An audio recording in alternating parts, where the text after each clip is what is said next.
আসসালামু আলাইকুম সুপ্রিয় দর্শক, সবার কি অবস্থা? হাজির হয়ে গেলাম দীপ্ত টিভি নিবেদিত মাশরাফি জুনিয়র নাটকের 1201তম পর্বে কী সব ঘটতে চলেছে তার অগ্রিম আপডেট নিয়ে।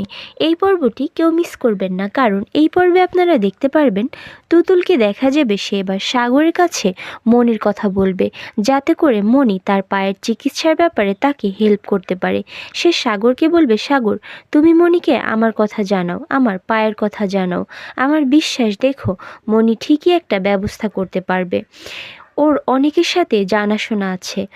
একথা শুনে সাগরকে দেখা যাবে সেও মনিকে তুতুলের বিষয় সমস্ত কিছু জানাতে রাজি হয়ে যাবে। ওইদিকে জালাল স্যারকে দেখা যাবে সে এই বিয়েতে রাজি হলেও সে 1 মাস সময় নেবে তার মেয়ে নৌরিন ও তার জামাই দেশে আসার অপেক্ষায়, কারণ সে তার মেয়ে ও মেয়ের জামাইয়ের সম্মতিতেই এই বিয়েটা করতে চায়। এই বলে সে মনির ফোন রাখতেই একটু পরেই তার ফোনে একটা ফোন আসবে। তার ফোনে তার মেয়ে নৌরিন ফোন করবে।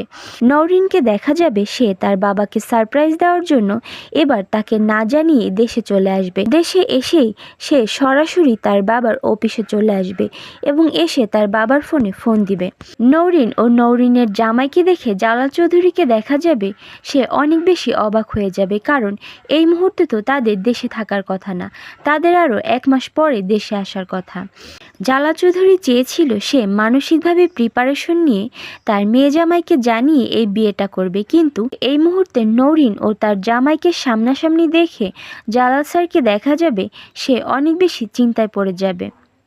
আর অন্যদিকে আপনারা দেখতে পারবেন মনি জালাল স্যারের যে বিয়েতে রাজি হয়ে গেছে এবং সে যে 1 মাস সময় নিতে চায় এটা রুনা ম্যামকে জানালে রুনা ম্যামকে দেখা যাবে সে অনেক বেশি অবাক হয়ে যাবে এবং মনিকে বলবে, মনি তুই আমার সাথে মিথ্যা কথা বলছিস তাই না?